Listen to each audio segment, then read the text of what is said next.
네, 안녕하세요. 저는 8년차 지금 데이터 엔지니어로 일하고 있는 양반이라고 합니다.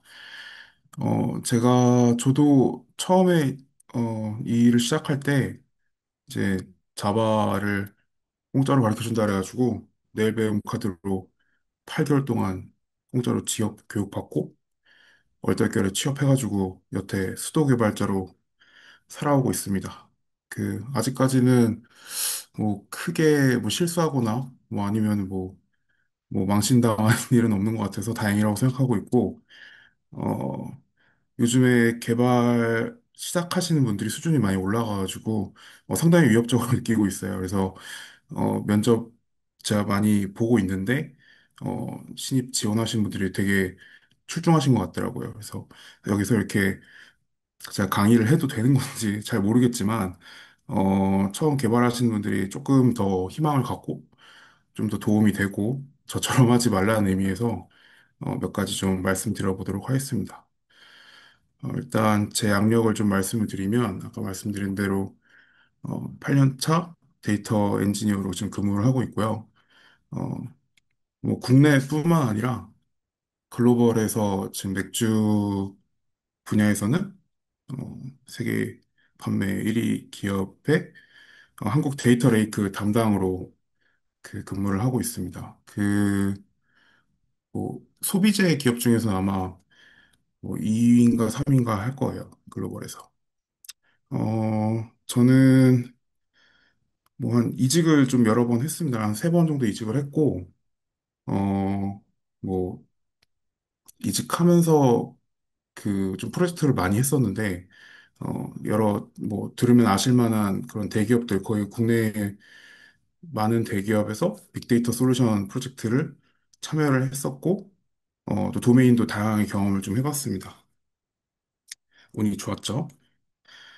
그리고 저는 일단 전공은 아니에요. 컴공은 아니고, 정보 디스플레이 학이라는 거를 전공을 했고, 이거는 그, 뭐, 화면, 뭐, 모니터, 뭐, 아니면 뭐, TV, 뭐, 아니면은 스마트폰에 들어간 디스플레이, 이런 거를 만드는 과이기 때문에 약간 전자공학인데 디스플레이에 특화되어 있고, 그래서 뭐, 양자역학이랄지, 뭐, 화학공학이랄지, 코딩도 조금 하긴 했는데, 사실 그 당시에는 너무 어렵게 느껴지고 좀 와닿지가 않았어요. 근데 뭐 그런 과를 전공을 했었고, 어, 뭐 특이사항이라면은 제가 뭐 토익이 지금 현재는 975점이거든요. 근데 뭐 운 좋게도 조금 조금씩 오르고 있어서 대학 졸업할 때쯤에는 900점 초반이었는데 이상하게 오르더라고요. 그래서 재작년인가 이직하려고 한번 봤었는데 975점이었고 코로나 때 좀 심심해가지고 일본어 공부했는데 일본어는 이제 그, 뭐, 맥주 정도 주문할 수 있는 정도 해야 하는 것 같습니다. 뭐, 일본어를 공부하게 된 계기도 시간이 조금 남으면은 말씀드리도록 하겠습니다. 그리고, 어, 뭐, 자랑인지는 모르겠는데, 정보 처리 기사를 갖고 있고요. 어, 정보 처리 기사 같은 걸 갖고 있는 게 조금 중요한 것 같아요. 이것도 이따가 좀 기회 되면 설명을 좀 해보도록 하겠습니다. 그래서 좀 여러분들께 희망과 좀 자신감을 불어넣어 드리기 위해서, 어, 제 입장에서 한번 여러분들께서 취업을 어떻게 하면 할 수 있을지 좀 고민을 해보는 시간을 갖도록 하겠습니다. 일단 제가 인서울 공대를 나왔죠. 근데 이제 학점이 제가 3점이 넘질 못했어요. 그래서 거의 대부분의 그 대기업을 아예 써보질 못했죠. 그래도 다행인 거는 제가 퓨지원으로 8개월 정도 자바를 배웠고요. 그리고 특히 원래는 제가 자바를 배운 게 창업을 좀 해보고 싶어서 자바를 배웠거든요. 그래서 창업 부트캠프 뭐 그런 비슷한 거를 제가 한 4개월 정도 들었습니다. 그래서 대학을 졸업하고 거의 한 뭐 부트캠프 하고 뭐 학원 다니고 하면서 한 3년 정도 놀았던 것 같아요. 왜 그랬냐면은 취업 시장이 너무 안 좋았습니다. 그때 뭐 사실 디스플레이가 뭐 굉장히 좀 탄탄하고 좋은 과였는데 이게 좀 급속도로 좀 시장이 좀 위축되면서 디스플레이 시장이 좀 작아진 것도 있고 뭐 제가 뭐 공부를 못했던 것도 있고 그리고 이제 그 자바 시장도 조금 이렇게 작아지면서 취업이 좀 쉽지 않았습니다. 뭐 그래도 뭐 어쩌겠어요. 취업을 해야지 먹고 사니까. 어, 그래서 이제 링크드인이랑 사람인에 올라와 있는 거의 자포스팅 거의 대부분을 그냥 난사를 하기 시작했습니다. 이게 진짜 안 좋은 선택인데, 그래서 정말 자바 키워드 들어간 채용 공고 다 지원하기 시작했거든요. 근데 진짜 어쩔 수가 없었어요.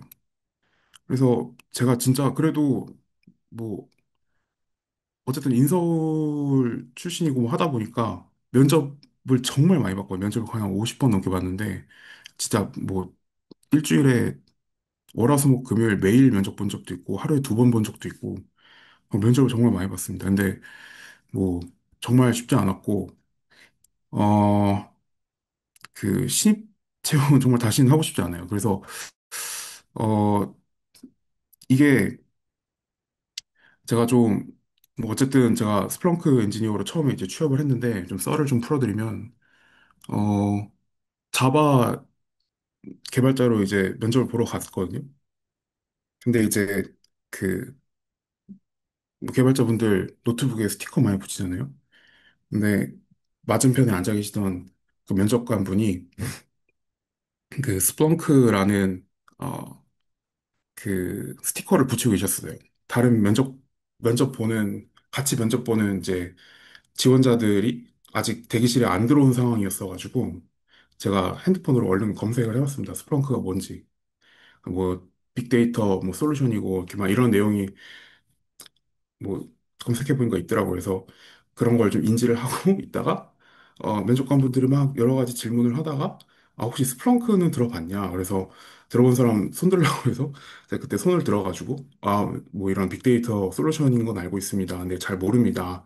뭐 이런 식으로 대답을 했던 것 같아요. 그래서 그분이 저를 조금 인상 깊게 보셨는지 그러면은 자바 개발자 말고 빅데이터 솔루션을 한번 해보지 않겠냐라고 제의를 주셔가지고 제가 이제 스프렁크 엔지니어로 취업을 했고요. 어, 뭐 아무튼 제가 여기서 말씀드리고 싶은 거는 이게 어쨌든 이 취업이라는 과정이 정말 쉽지 않고 저도 알고 있습니다. 여러분들 입장을 정말 공감을 하고 있고 그러면은 이제 자기가 갖고 있는 이 무기들이나 자기들이 갖고 있는 장점들을 살려가지고 어쨌든 취업을 해야 되는데 좀 어떻게 하면 좋을지, 그리고 또, 이 빅데이터, 그리고 이제 데이터 엔지니어링은 좀 어떤 분야인지 좀 이런 거를 제가 간략하게 좀 말씀을 드리도록 하겠습니다. 이제 비전공자로 이제 취업을 하면은 뭐 서럽죠. 일단은 전공자들 뭐 되게 막 똑똑한 것 같고 막 다 아는 것 같고 그런데 나만 혼자 바본 것 같고 그래서 비전공자로서의 단점과 장점이 있을 거잖아요. 그 단점은 뭐냐면은 일단 그 선배님들 하는 소리를 못 알아듣습니다. 그래서 입사하고 막 이제 저 같은 경우에는 이제 스프렁크 엔지니어로 입사를 했으니까 리눅스를 해야 되는데 뭐 모르는 명령어도 너무 많고 그 명령어도 이제 실수하기가 너무 좋아요. 뭐 점을 빼먹으면은 막 갑자기 뭐 이상하게 된다거나 아니면 뭐 대시를 빼먹으면 막 에러를 뱉는다거나 막 약간 뭐 토시 하나 틀리면은 사고가 나는 그런 일들이 많은데 설명을 해줘도 잘 못 알아듣고 실수도 많이 하고 매일매일 진짜 죽을 맛이었습니다. 근데 뭐 어쩌겠어요. 그냥 매일 모르는 거 이제 공부하고 찾아보고 뭐 귀찮다 해도 계속 물어봐야 됩니다. 뭐 어쩔 수 없습니다.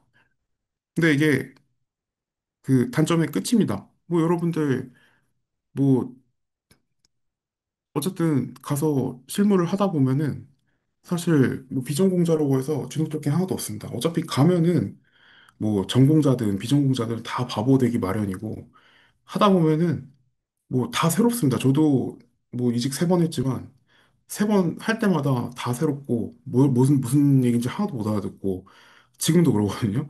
아, 지금은 좀 낫긴 하지만은 그래도 지금도 모르는 게 있습니다. 제가 들어가면은 어 그래서 어 이제 버티다 보면은 알게 된다, 이해하게 된다, 별거 없습니다.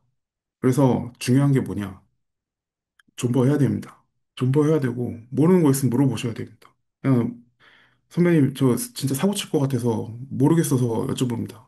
그럼 진짜 솔직히 선배들도 사고 나가지고 다 같이 밤새서 장애 처리하는 것보다 그냥 귀찮은 거 좀 가르쳐 주는 게 낫습니다. 그러니까, 겸손하게 정말 모르는 거 막 여쭤보고, 또 나보다 뭐 후배가 있어도 후배가 나보다 잘하는 게 있으면은 후배한테 또 물어보고, 저도 요즘 인턴들 똑똑하니까 뭐 LLM 같은 것도 해보고 막 라마 같은 것도 해보고 막 이렇다 그러면은 저도 물어보거든요. 이거 어떻게 했냐 이러면서. 근데 물어보면 또 되게 또 인사이트풀한 게 나와요. 그러니까 많이 물어보셔야 됩니다. 많이 물어보셔야 되고 그러다 보니까 사실 이 첫 회사에 사수가 있는지 없는지가 중요하다는 얘기를 많이 들으셨을 텐데 그거 진짜 중요합니다. 중요하고 어 그 이게 사실 좀 열등감을 갖게 돼요. 이게 진짜 저도 어 왜냐면 내가 잘 모르니까 왜 난 모를까? 다른 사람들은 다 아는 것 같은데 근데 사실 그 사람들도 모릅니다. 그래서 뭐 기회가 되면 이거 시간이 진짜 많으신 분들은 기본기를 좀 공부하시면 좋습니다. 그러니까 뭐 기본기라는 거는 뭐 OS, 뭐 운영체제, 뭐 네트워크, 뭐 데이터 구조 이거 사실 입사해가지고 막 실무하다 보면은 공부할 시간 절대 없거든요. 그러니까 기회가 되실 때 기본기를 좀 저도 못했습니다. 저도 못했지만 시간이 많으신 분들은 기본기를 좀 해놓으시면 좋습니다. 그리고 추가적으로 이게 업무를 하다 보면은 어, 나만 할 수 있는 일들이 생겨요. 그러니까 뭐 이게 무슨 얘기냐면은 그 내 업무가 정해지고 이게 내가 업무를 오랫동안 하다 보면은 아무래도 다른 사람들이 와서 한 거보다 내가 조금 나은 점들이 생기거든요. 그런 거를 많이 만드셔야 됩니다. 그러니까 전문성을 키우시라는 거죠. 그래서 이런 부분에서 뭐 내가 업무하는 부분에서는 내가 남들보다는 조금이라도 더 잘 알게 뭐 남들보다는 좀 디테일을 좀 더 챙기고 이런 부분이 좀 있어야 됩니다. 좀 자세하게 좀 더 말씀을 드려보겠습니다. 뭐 장점이 있다면은 장점인지 모르겠는데 일단 여기 있는 분들은 그래도 제 생각에는 이거 재밌어서 하시는 거 맞죠? 그쵸? 뭐 사실 뭐 그런 분들도 있어요. 이게 뭐 어, 개발하니까 뭐 취업이 잘 된다더라. 뭐 아니면 뭐 돈을 많이 번다더라. 뭐 이런 이유로 선택을 하거나 뭐 전공 선택을 뭐 그냥 내가 어떻게 하다 보니까 空공을 왔는데 空공 왔으니까 그래도 개발자가 되는 게 좀 바람직하지 않나 뭐 이런 생각에 그냥 뭐 하시는 분들도 있는데 어쨌든 이게 코딩이 하다 보면 또 재밌거든요. 어, 뭐 코딩이 재밌어서 선택하신 거니까 다 즐기시면 됩니다. 왜냐면은 제 주변에 선배들, 저 무시하던 동기들, 선배들 다 그만뒀습니다. 지금까지 이 코딩으로 밥벌이 한 사람은 저밖에 없거든요. 뭐, 저랑 같이 시작했던 사람들. 어, 그리고 이게 여러분들 뭐 전공을 뭐 하셨는지 아니면 뭐 백그라운드가 뭔지 제가 잘 모르지만 이게 결국에는 어느 시점서부터는 도메인 날리지가 훨씬 중요해지거든요. 그러니까 도메인 날리지라는 건 뭐냐면은 예를 들어서 여러분들끼리 뭐 ERP를 개발하신다든지 아니면은 뭐 내 마케팅 뭐 솔루션을 개발해야 된다든지, 뭐 마케팅 분석을 해야 된다든지 이러면은 뭐 경영학과를 나오신 여러분이 더 잘할 수도 있습니다. ERP 뭐 전 모릅니다. ERP가 뭔지 뭐 아니면 뭐 저 같은 경우는 맥주 회사 다니니까 뭐 맥주에 대해서는 여러분들이 저보다 더 잘할 수도 있는 거고 뭐 세일즈에 대해서는 여러분들이 저보다 잘할 수도 있는 거고 이런 도메인 날리지도 상당히 중요하거든요. 이건 관심을 갖지 않으면 알 수가 없는 거고, 뭐 이걸 내가 회사 다니면서 이걸 따로 뭐 전공을 공부를 할 수도 또 없는 거고. 그래서 되도록이면 내 전공을 살릴 수 있는 방향으로 커리어를 좀 견인을 해야 될 필요가 있습니다. 뭐 저도 사실 그랬고, 덕분에 저도 반도체 회사에서 또 일을 하고 그랬었거든요. 세상에 좀 쓸모없는 지식은 없다, 이렇게 생각을 하고, 어, 근데 이게 끝이에요. 제 생각에 저도 뭐 좀 착즙을 해보려고 했는데 두 개밖에 없는 것 같습니다. 그래서 어쨌든 제일 중요한 거는 존버를 하셔야 된다는 거고, 어, 애초에 이 현업에서 이 전공과 비전공을 나누는 게 별 큰 의미가 없습니다. 저희 팀도 뭐 저희 팀 얘기를 좀 하면 어 컴공인 사람이 아무도 없습니다. 저희 아무도 없고 딱 한 명 컴공인데 인턴이 컴공입니다. 그러니까 뭐 사실 이게 별로 중요하지가 않고 뭐 그렇죠. 뭐 그래서 열심히 하는 사람이 결국엔 이긴다. 그러면 이제 데이터 엔지니어 왜 데이터 엔지니어 되려 하냐? 뭐가 재밌냐? 일단 진짜 확실히 전문성이 있습니다. 이게 뭐 절대 굶어 죽을 일이 없습니다. 이거 뭐 하면 할수록 전문성이 깊어지고 찾는 사람도 많아지고 예전에 비해서 데이터 중요도가 너무 높아져서 아니, 아무나한테 시킬 수가 없어요. 뭐 백엔드 개발자가 뭐 회사에 백엔드 개발자 있는데 뭐 사람이 없으니까 너가 데이터 파이프라인도 관리해라. 그럼 그 사람 그만둡니다. 이 수요가 엄청 높아졌는데 이게 연봉 인상률하고 직결되거든요. 그래서 사실 연봉도 다른 포지션에 비해서 빨리 오르고 뭐 그렇습니다. 그리고 어 그래서 요즘 안 뽑는 회사가 없죠. 수요가 엄청 높고. 그러니까 이제 사실 제가 느끼는 거는 지금 데이터 엔지니어를 뽑는 그 숫자보다 그 공급이 훨씬 적습니다. 그래서 지금 취업판에 데이터 엔지니어가 별로 없어요. 그리고 이거는 뭐 장점인지 모르겠는데 이것저것 다 알아야 됩니다. 이거 뭐 다양한 기술을 좀 공부를 하고 익혀야 되는 부분이 있고, 이직을 했을 때 내가 잘 모르는 기술이 있다고 해도 좀 면제부가 지워지는 경우가 많아요. 그래서 이게 무슨 뜻이냐면 그 여러분들 뭐 JD를 좀 보시는지 모르겠는데 JD와 레주메 사이의 갭에 좀 관대한 면이 있습니다. 이것도 이따가 좀 설명을 한번 드려볼게요. 그리고 또 이게 뭐 장점인지 모르겠지만 커뮤니케이션을 많이 해야 됩니다. 그래서 잘 맞는 사람들한테는 이게 좀 잘 맞아요. 나는 개발보다는 조금 이 사람들이랑 좀 얘기도 하고 좀 커피도 마시고 뭐 이러고 싶다. 이러면은 사실 데이터 엔지니어 훨씬 좋습니다. 저 같은 경우에도 회사에서 그 내부 고객이라고 하죠. 저희 그 회사의 직원분들이랑 정말 회의도 많이 하고 저 진짜 하루에 회의만 막 뭐 수시간씩 하고 뭐 회의 끝나면 또 회의고 막 이런 경우도 정말 많거든요. 그만큼 어 커뮤니케이션도 많이 하고 개발자랑 얘기해야 되고 PM이랑 얘기해야 되고 뭐 PM도 막 엄청 많습니다. 뭐 저희 한 팀의 개발자보다 PM이 더 많아가지고 그리고 뭐 애널리스트들이랑도 얘기해야 되고 사이언티스트랑도 얘기해야 되고 요즘 뭐 AI, ML 뭐 이런 거 해야 되니까 또 그 사람들이랑 또 얘기해야 되고 저희 또 외부 개발자들 관리해야 되고 뭐 커뮤니케이션 진짜 많이 해야 되고 이런 게 또 저는 잘 맞는 편인 것 같아요. 어 그리고 이게 뭐 재밌습니다. 어쨌든 이게 뭐 코딩의 재미도 느낄 수 있고 시스템도 운영해보고 약간 뭐랄까 온탕과 냉탕을 오가는 스릴이 있습니다. 이게 워라벨도 다른 팀에 비하면 좀 괜찮은 것 같고 물론 데이터 스트리밍 하실 거면은 그냥 각오하고 들으셔야 되지만 제가 봤을 때는 저희 쪽은 배치가 많아서 좀 이런 거는 장점인 것 같습니다. 그래서 데이터 엔지니어 어떻게 되냐? 나 뭐 공부해야 되냐? 공부 많이 하셔야죠. 정말 많이 공부를 해야 됩니다. 일단 뭐 당연하게 이거 뭐 인터넷에서 갖고 온 건데 이런 거 진짜 많으니까 관심 있으신 분들은 인터넷에다가 데이터 엔지니어링 로드맵 이런 거 검색하시면 이런 거 진짜 많이 나오거든요. 크게 의미가 있는지는 모르겠지만 어 저는 뭐 이런 거 여러분들 다 아실 거라고 기대하지 않고 솔직히 저도 모릅니다 이런 거.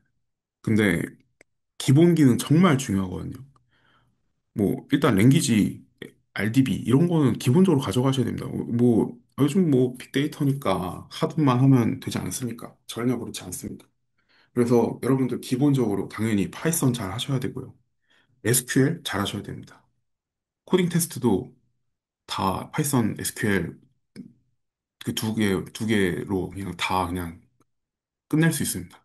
뭐 자바까지 하면 너무 좋지만은 사실 그러기에는 시간이 없고, RDB 정말 요즘 너무 관과하시는 것 같은데 RDB 정말 중요합니다.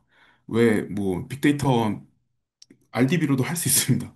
그냥 RDB 그 MMP 같은 거 올려가지고 그냥 뭐, 뭐 쿠버네티스 같은 걸로 RDB 여러 개 올리면은 클러스터 같이 돼가지고 빅데이터처럼 쓸 수 있어요. 뭐 당연히 그렇게 할 수 있습니다. 근데 뭐 그렇게 안 하는 거지, 안 하지만은 뭐 RDB가 뭐 옛날에 비해서 중요도가 이렇게 낮아지고 전혀 그렇지 않습니다. RDB가 제일 사실 중요하고요. 뭐 제일이라고까지는 하기 어렵지만은 중요하고 뭐 당연히 SQL 중요하고 펑션 뭐 프로시저 이런 거 잘 쓰는 거 중요합니다. 그렇기 때문에 기본기를 착실히 하셔야 된다.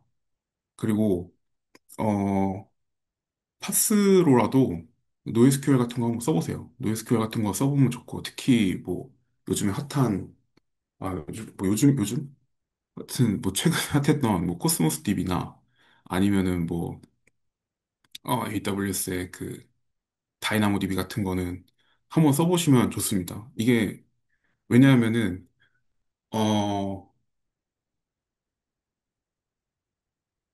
뭐 이렇게 키 잡고 뭐 서치하고 이런 게 좀 원리가 달라요. 이런 기본적인 기술 같은 걸 좀 이해를 하는 게 좋습니다. 그리고 컨테이너 그리고 클라우드는 신입니다. 이거 진짜 의외로 어 막 클라우드를 안 해보고 뭐 입사 지원 하시는 분들이 있는데 요즘 클라우드 안 쓰는 회사가 있나요? 클라우드 무조건 하셔야 됩니다. 클라우드 무조건 하셔야 되고 컨테이너 같은 것도 다뤄보는 게 좋습니다. 뭐 쿠버네티스를 막 진짜 엄청 잘하고 막 데브옵스 수준으로 막 잘해야 되고 뭐 이런 건 아니지만은 쿠버네티스를 접해보시는 게 정말 중요하고요. 의외로 간과하기 또 쉬운 부분이 그 대시보드나 모니터링 툴들 중요합니다. 그래서 뭐 일반 학생분들이 뭐 태블로나 뭐 파워 BI 이런 거 써보기는 쉽지 않고 특히 에어플로우 같은 것도 써보기는 쉽지 않을 텐데 에어플로우는 뭐 모니터링 툴이나 뭐 대시보드는 아니지만 뭐 아무튼 여기 뭐 있네요 같이 뭐 어쨌든 이런 대시보드 모니터링 같은 거는 뭐 써보시긴 쉽지 않겠지만은 뭐 그래파나 같은 건 사실 구현해 보는 거 그렇게 어렵지 않을 것 같거든요. 그래서 그래파나 같은 거 한번 써보시는 거 추천하고 MQ도 기본 개념 같은 거는 좀 이해를 하시는 게 좋습니다. 그래서 뭐 카프카 같은 거는 워낙 많이 쓰기 때문에 카프카 같은 것도 뭐 컴플루언트 그 커뮤니티 버전 이런 거 한번 써보시면은 공부에 도움 많이 됩니다. 어 근데 뭐 현실적으로 제가 봤을 때는 그 여러분들이 신입 데이터 엔지니어로 취업하기는 정말 쉽지 않을 거예요. 이거 뭐 너무 초치는 얘기일 수도 있는데 사실 신입 데이터 엔지니어를 많이 뽑지 않는 것 같아요. 제가 봤을 때는.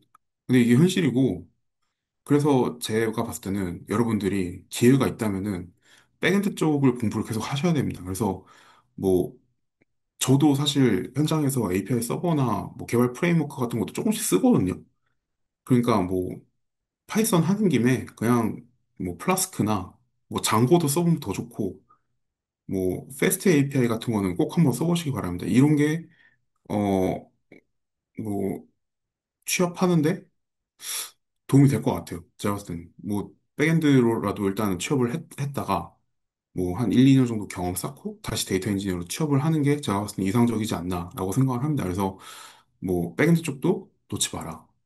그리고, 추가적으로, 빅쿼리나 데이터브릭스 같은 거는, 뭐 공부하라고는 제가 말씀 못 드리겠어요. 이게 워낙 방대하고, 사실, 뭐, 본격적으로 이걸 써보고 실습하기에는 사실 쉽지 않고, 만약에 이제 컨퍼런스 같은 게 열리면은 이제 학생 자격으로 신청을 하실 수가 있거든요. 워낙 이제 컨퍼런스 같은 걸 크게 하니까 가서 교육 같은 거 한번 들어보시고 뭐 어떤 게 핫한가 이런 것도 좀 저 같은 경우에는 AWS 뭐 GCP 뭐 그리고 이제 애저 같은 그런 큰 회사에서 하는 컨퍼런스 같은 건 무조건 가거든요. 회사에 뭐 연차를 써서라도 뭐 연차는 안 쓰지만 하여튼 그런 컨퍼런스도 많이 가보시는 걸 추천드립니다. 그래야지 좀 업계의 동향도 좀 알고 어떤 회사에서 어떤 걸 활발히 하고 있다 뭐 이런 걸 좀 캐치를 해야 되거든요. 트렌드를. 그래서 어쨌든 여러분들이 취업을 하셔야 되는데 뭐 크게 이제 중소기업, 대기업, 스타트업이 있잖아요. 뭐 저 같은 경우에는 뭐 일단 한국에서는 뭐 중견기업에 속하는 것 같지만은 이제 글로벌로 봤을 때는 이제 대기업이고 뭐 장단점이 있는 것 같아요. 저는 뭐 중소기업도 있어봤고 지금 뭐 지금 회사도 뭐 작진 않고 스타트업도 다녀봤거든요. 그래서 이게 참 뭐라고 설명하기가 장단점이 있어요. 그래서 뭐 뭐가 좋다, 나쁘다 뭐 이런 말은 하기가 쉽지가 않고 다만 좀 취업할 때 좀 이런 걸 좀 봐야 된다. 이런 걸 좀 잘 알고 가야 된다. 약간 이런 거에 이런 어떤 가치 판단할 수 있는 방법에 대해서 좀 얘기를 한번 해볼게요. 그래서 첫 번째로 아, 여러분들 뭐 무조건 공채는 쓰시겠죠? 뭐 당연히 여기 있는 분들 모두 다 공채는 쓰실 겁니다. 뭐 신입 한정으로 대기업 IT는 실패하기 어렵습니다. 뭐 카카오, 네이버, 뭐 여러분들 다 아실 만한 그런 대기업 IT들은 어, 일단 가시면 커리어적으로는 좋아요. 왜냐하면은 저희도 뭐 모든 기업에서 이제 그런 IT 기업 출신들을 선호를 하기 때문에 커리어적으로 봤을 때 뭐 여러분들이 가서 뭐 내가 원하는 포지션이 아니라고 하더라도 커리어적으로는 좋습니다. 이게 뭐 코테도 봐야 되고 면접 준비도 해야 되지만은 이 보상이 달달하죠 또. 대우도 좋고 신입으로 다니기엔 정말 정말 너무 좋다고 생각합니다. 커리어적으로 큰 실패가 없어요. 근데 물론 약간 내가 너무 엄한 부서에 배치를 받아가지고 내 커리어와 너무 안 맞는 그런 커리어로 갈 수도 있다고 생각을 해요. 근데 저는 그것마저도 괜찮다고 봐요. 왜냐하면은 어쨌든 회사에서는 내가 여기에 잘 맞을 거라고 생각해서 배치를 하는 거고 뭐 대기업이 뭐 배치를 막 아무 데나 하지 않거든요. 이 사람이 할 수 있다고 생각을 하니까 배치를 한 거기 때문에 거기에서라도 뭐 내가 조금 안 맞는다고 하더라도 그냥 일단 한 2, 3년 정도 해보면은 어느 정도 감이 생깁니다. 그러면서 내가 조금 마음에 안 들더라도 거기에서 내가 따로 또 내 거를 만들어 나가고 따로 공부하고 이러다 보면은 이 커리어 자체가 장기전이기 때문에 네임 밸류는 가져가면서 내가 좀 원하는 쪽으로 이제 커리어를 조금씩 조금씩 돌려 나가다 보면은 결국에는 이제 내가 원하는 쪽으로 가게 되거든요. 그래서 전제 조건은 일단 직무가 맞아야 된다. 뭐 이런 부분이고요. 그리고 또 중소기업이 있죠. 중소기업 저는 경력 쌓기 너무너무 좋다고 생각해요. 일단 저는 중소기업을 두 군데 정도 다녔는데 정말 소처럼 일을 많이 했습니다. 정말 정말 정말 많이 배우고 일도 많이 하고 뭐 진짜 온갖 대기업 프로젝트들 다 가가지고 어 경험도 많이 하고 정말 좋은 선배들 만나고 아직도 그런 환경에서 배울 수 있었던 게 저는 정말 행운이라고 생각해요. 근데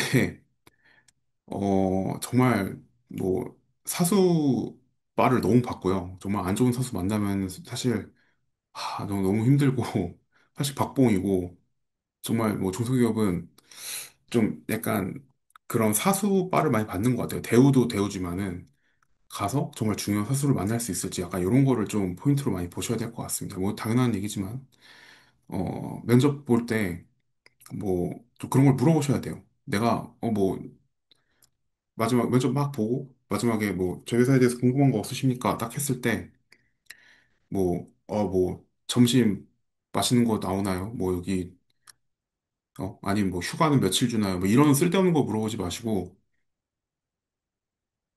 여기 이 팀에 주니어가 몇 명 있는지, 그리고 뭐 내가 당장 입사하면 무슨 일을 해야 되는지, 뭐 이런 거를 좀 집중적으로 물어보셔야 되고, 어, 어쨌든 이게 약간 면접 보는 거 자체가 소개팅 같은 거기 때문에 그냥 그쪽에서 물어보는 거 그냥 막 다 뭐 신나게 대답해주고, 그냥 나는 그쪽에 대해서 뭐 아무것도 안 물어보고 있다가 나중에 막 부랴부랴 막 합격했는데 뭐 연봉을 어떻게 받아야 되고 막 그러시면 안 되고 그 순간에 막 이것저것 많이 물어보셔야 됩니다.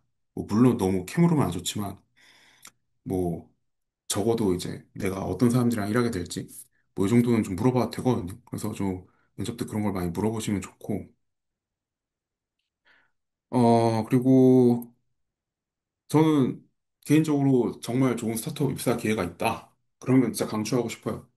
그래서 정말 스타트업은 재밌어요. 일단 너무너무 재밌고 그냥 하루하루가 그냥 해적질 하는 것 같고 진짜 막 하루하루 뭔가 이 만들어 나가고 막 이 회사가 성장하는 게 막 눈에 보이고 이런 되게 재밌거든요.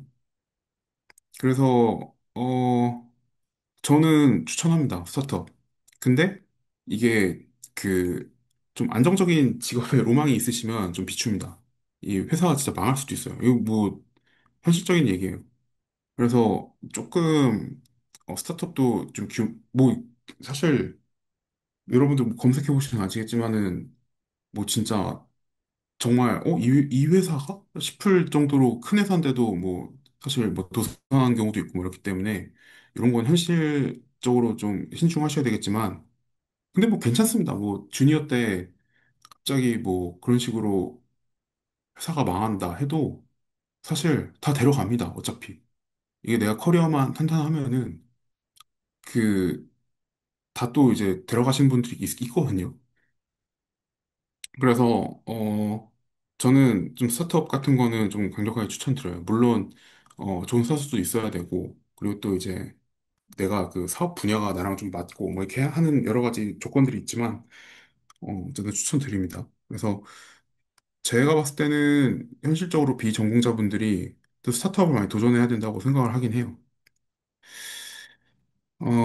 그리고 또 외국계 얘기를, 제가 또 외국계를 다니고 있으니까 외국계 얘기를 좀 해보려고 하는데, 외국계 좋아요. 외국계 좋고, 일단 오늘은 그 외국계 IT는 얘기 안 하겠습니다. 왜냐면은 외국계 IT 너무 좋아요. 너무 좋고, 뭐 당연히 뭐 막 여러분들 막 이름만 대면 다 아는 막 그런 구글, 뭐 메타 뭐 이런 데 너무 좋죠. 당연히.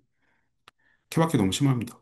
케바케 너무 심하고, 그 일단 한국에 개발 조직이 없는 회사가 너무 많고, 어, 지금 초거대 IT 회사 갈 수 있는 사람들이 이미 다 갔어요. 갔기 때문에, 어, 요거는 제외하고, 어, 요즘에는 좀 의료계들이 그 갖고 있던 장점들이 많이 희석이 됐어요. 왜냐하면은 요즘에는 사실 워라밸도 많이 좋아지고, 한국 회사들이 워라밸도 많이 좋아지고, 연봉도 많이 좋아져서, 그래도 아직까지 조금 자유로운 분위기나, 요 환율도 많이 올라갔잖아요. 이거 진짜 현실적인 이슈예요. 그래서 환율이 많이 올라갔기 때문에, 연봉도 상당히 좀 여유로운 편인 것 같아요. 그래서, 그래도 뭐, 여러 가지 장점이 아직은 있고, 사실 제일 좋은 장점은, 뭐, 이런 건 사실 부차적인 거고, 글로벌 경험을 할 수가 있습니다.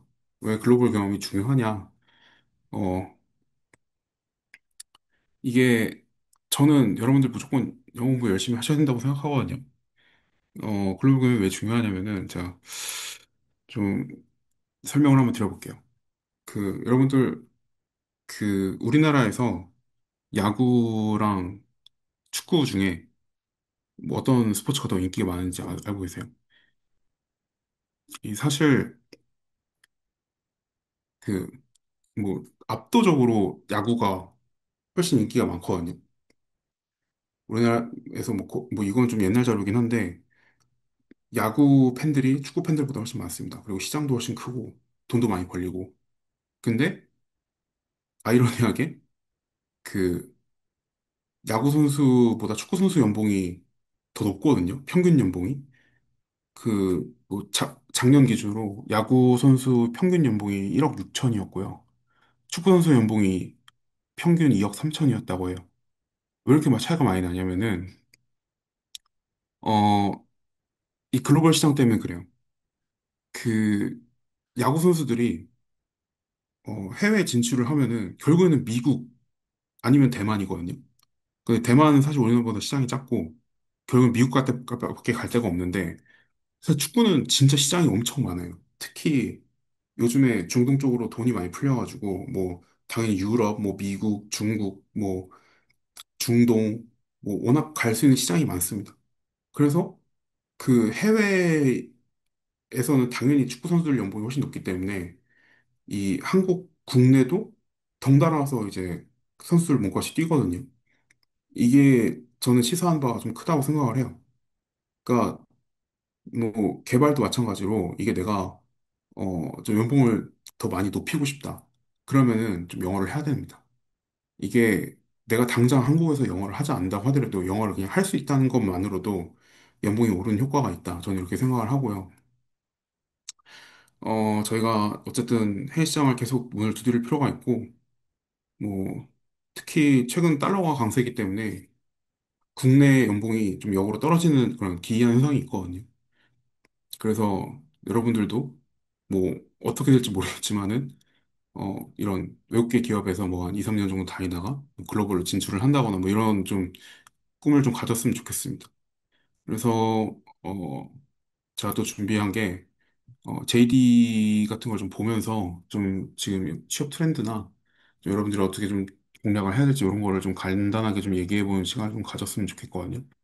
그래서 일단 뭐 토스가 그 다양하게 많이 뽑는 것 같아가지고 일단 토스 포지션을 좀 가져와 봤는데 어 여기도 이제 뭐 플랫폼 뭐 서비스 해가지고 이제 많이 나눠져 있는 것 같아요. 그래서 뭐 일단 플랫폼 기준으로 보면은 뭐 여기 이제 아직은 하드를 많이 쓰는 것 같거든요. 쿠버네티스 쓰고 있고 뭐 카프카도 쓰고 있고 아까 제가 얘기했던 거 다 나오고 있죠. 그러니까 뭐 플링크 뭐 카프카 플링크면 이제 하드 패밀리죠. 그리고 뭐 클릭하우스 이건 잘 뭔지 모르겠어요. 근데 아무튼 그 OLAP 관리하는 그런 팀인 것 같아요. 그러니까 트렌드가 뭐냐면은 예전과는 다르게 그냥 예전에 그냥 D라고 해서 그냥 통째서 다 그냥 D 한 명으로 다 뽑았거든요. 근데 요즘에는 조금 더 이 플랫폼 서비스 아니면 뭐 애널리틱스 뭐 이런 뭐 OLAP면 OLAP, OLTP면 OLTP 이런 식으로 나눠서 채용을 하는 경향이 크다. 그러니까 전문성이 가면 갈수록 높아진다고 말씀드렸죠. 그래서 내가 그냥 뭐 나 파이썬도 잘하고 어? 뭐 클라우드도 많이 해봤고 그리고 이제 파이프라인 ETL 같은 것도 많이 해봤다. 뭐 이런 게 아니라 ETL이면 뭐 어떤 ETL 뭐 아니면 뭐 시스템이면 어떤 시스템 뭐 약간 이런 식으로 조금 더 집중돼서 어 많이 보는 게 이제 트렌드인 것 같아요. 제가 봤을 때는 증권도 마찬가지고 설치면 설치 뭐 아니면 인프라면 인프라 뭐 이런 식으로 조금 더 특성화해서 많이 보는 것 같고 그리고 링크드인 보면은 이제 사실 데이터 엔지니어 롤로 뽑는 자리가 많지가 않아졌고 ETL 디벨로퍼 약간 이런 식으로 뽑고 있거든요. 그래서 이것도 보면은 뭐 4년 이상의 ETL 디벨로핑 뭐 그리고 이제 SQL 익스피리언스 뭐 어, 이렇게 되면은 뭐 오픈 소스 프로덕트 뭐 이렇게 되면은 뭐 정확하게 어떤 스택인지는 알 수가 없는데 이런 것도 사실 검색해보면 나오겠죠. 아무거나 큰 회사니까. 그리고 뭐 쿠팡 플레이 자바, 스칼라, 파이썬, 뭐, 쿠버네티스, 뭐, 스파크, 하이브, 뭐, 그래서 저는 좀 어떤 걸 보여드리고 싶냐면은 여러분들이 내가 들어가고 싶은 회사의 공고들을 많이 보셔야 돼요. 그래서 지금 얘들이 어떤 스택을 지금 쓰고 있고, 어떤 쪽으로 공부를 해야 되는지 이런 걸 보면은 좀 트렌드가 보이거든요. 어, 지금 제가 봤을 때는 일단 기본적으로, 아, 일단 뭐 엔트리 같은 건 많이 안 뽑죠. 안 뽑지만 뭐 트리치 기준으로 보면은 뭐 이런 뭐 어쨌든 1, 3년 1년에 3년 정도 경력이지만은 뭐 에어플로우 당연히 쓰고 뭐 이런 어떤 클라우드 경험 필요하고 그리고 플링크, 카프카, 뭐 스파크 그러니까 스파크 같은 거를 어 1, 2, 3년 차에서 이런 거 막 다 해보고 이렇게는 제가 봤을 때는 쉽지 않은 것 같은데 뭐 아무튼 뭐 스노우플레이크도 사실 쉽지 않고 어 아무튼 그렇습니다. 제가 봤을 때는 그렇고 그래서 뭐냐면은 제가 봤을 때는 기본적으로 일단 첫 번째 클라우드는 기본적으로 다 쓴다. 그리고 어 요즘에는 그 특히 쿠버네티스 같은 것도 많이 보고 에어플로우 같은 것도 정말 많이 보거든요. 그래서 이런 것도 사실 같이 공부를 하시는 게 좋고 물론 뭐 면접에서 이걸 어떻게 풀어내는지는 또 다른 문제지만은 어 뭐 애널리틱스 엔지니어 같은 경우에는 조금 더 이제 분석 쪽 기술 같은 거 많이 보겠죠. 그래서 뭐 보면은 여기도 하도 메코 시스템이네요. 그러니까 저 같은 경우에는 사실 스plunk 를 사용을 했기 때문에 하도보다는 조금 더 솔루션 지향적인 그런 테크를 탔지만은 어쨌든 하도 메코 시스템에 사실 계속 관심을 가지셔야 된다. 뭐 그렇게 생각을 해요. 저희도 사실 하도는 아니지만 데이터백스를 쓰고 있거든요. 그래서 그런 걸 좀 관심을 가지고 계속 보셔야 되는 것 같고 그래서 이런 거를 좀 많이 보셨으면 좋겠어요. 그러다 보면은 저도 좀 그 방향성이 좀 생기는 것 같고, 그렇습니다. 그래서 아무튼 좀 다시 돌아와서 얘기를 드려보면, 어, 면접 보실 때 조금 제가 요즘에 좀 느끼는 건데, 좀 이렇게 봤으면 좋겠습니다. 약간 이런 부분을 좀 얘기를 말씀을 좀 드려보면 좋을 것 같아요. 근데 제 생각은 그래요. 일단, 신입이 당연히 모르죠. 지원자분들이 어쨌든 이 회사에서 내가 뭘 하는지 이런 거 잘 알 수가 없고, 어, 저희도 다 이해를 하거든요. 면접 보는 사람들도 다 압니다. 알고. 아는 데까지 이제 조리껏 말씀을 잘 하셨으면 좋겠고, 뭐, 내가 모르는데 막 아는 것처럼 얘기하기 위해서 막 이렇게 애쓰지 않았으면 좋겠어요. 그냥 차라리 그냥 모르면 모른다 이렇게 얘기를 하는 게 좋고, 어차피 실무는 새로 더 배워야 되거든요. 그래서 내가 못하는 거나 모르는 거에 너무 집착하실 필요 없어요. 그냥 자신감 가지시는 게 좋고, 어, 그런, 그, 너무 이제 사소한 디테일 같은 설명하느라고 이제 큰 그림을 놓치시는 분들이 있는데, 그러니까 뭐 예를 들어서 여러분들이 프로젝트를 많이 하시잖아요. 뭐 친구들이랑 하시든 동기들이랑 하시든 이게 뭐 하시면은, 내가 자꾸 막 했던 것만 얘기를 하는데, 사실 그렇게 하면 잘 못 알아들어요. 그러니까 내가 참여했던 프로젝트들의 데이터 흐름도나 구조도를 전체 그림을 한번 그려보시고, 그 그림을 가지고 한번 설명을 한번 해보려고 노력을 해보세요. 그래서 이 프로젝트는 뭐 이런 식으로 데이터가 플로우가 하고 이 구조는 이렇게 설계를 했고 내가 그 중에서 맡은 롤은 이거고 내가 왜 이거를 이렇게 설계했고 왜 이 솔루션을 썼고 여기에서 왜 ETL을 이렇게 했고 결과가 이렇게 나왔다. 뭐 이런 식으로 이제 조리 있게 이 전체 흐름에 따라서 이렇게 설명을 하는 연습을 많이 해보시는 게 중요한 것 같고요. 뭐 어쨌든 이 너무 사소한 디테일 막 꽂혀가지고 막 내가 했던 부분 막 이 기술 막 이 하나의 뭔가 코딩 한 줄 막 이거에 너무 매몰되면은 좀 듣는 사람 입장에서는 못 알아듣습니다. 이게 뭐 무슨 얘기 하는 건지 뭘 얘기하고 싶은 건지 잘 모르고 그리고 이제 아까 말씀드린 것처럼 질문을 정말 많이 하셔야 돼요. 사실 JD에도 대략적으로 내가 들어가서 뭘 해야 될지를 파악할 수 있지만은 사실 물어보면 다 알려주거든요. 제가 만약에 입사한다면, 당장, 어, 1년 안에 제가 해야 되는 일들이 어떤 게 있습니까? 물어보면 당연히 얘기를 해주겠죠. 그런 거에 맞춰서 좀 풀어나가야 돼요. 뭐, 이거 즉석에서, 내가 뭐 어떤 업무를 해야 된다라고 설명을 하면은 즉석에서 내가 이제, 그런 업무는 내가 이렇게 해봤는데, 좀 이런 방법도 있었던 것 같다. 뭐 아니면 뭐 내가 이런 건 잘할 수 있다. 약간 이런 식으로 이제 어쨌든 면접관을 안심을 시켜야 되는 거거든요. 그 사람은 어쨌든 지금은 면접관이지만 나중에는 내 동료가 될 사람이기 때문에 이 사람을 어떻게든 내 편으로 좀 만들어야 되니까 설득을 해야 된단 말이에요. 어쨌든 그 사람이 갖고 있는 짐들을 내가 덜어줘야 되잖아요. 그러니까 그런 식으로 좀 접근을 하셔야 되고, 어, 내가 어쨌든 그런 해본 경험을 바탕으로 어떤 문제를 해결할 수 있는지에 좀 집중을 하셨으면 좋겠어요. 그렇게 하다 보면은, 어, 면접을 좀 내가 도미네이트 할 수 있다고 생각을 하거든요. 그래서 뭐, 그거 이외에는 사실 요즘에 제가 포트폴리오도 좀 보고 있는데, 신입 지원자분들 포트폴리오 너무 좋아서 저도 진짜 저 때는 사실 그렇게 못했던 게 많거든요. 그래서 여러분들 뭐 너무너무 응원하고 열심히 하시면은 뭐 좋은 결과가 있을 거라고 생각을 합니다. 그래서 여러분들 건승을 빌고 어, 파이팅 하셨으면 좋겠습니다. 네, 감사합니다.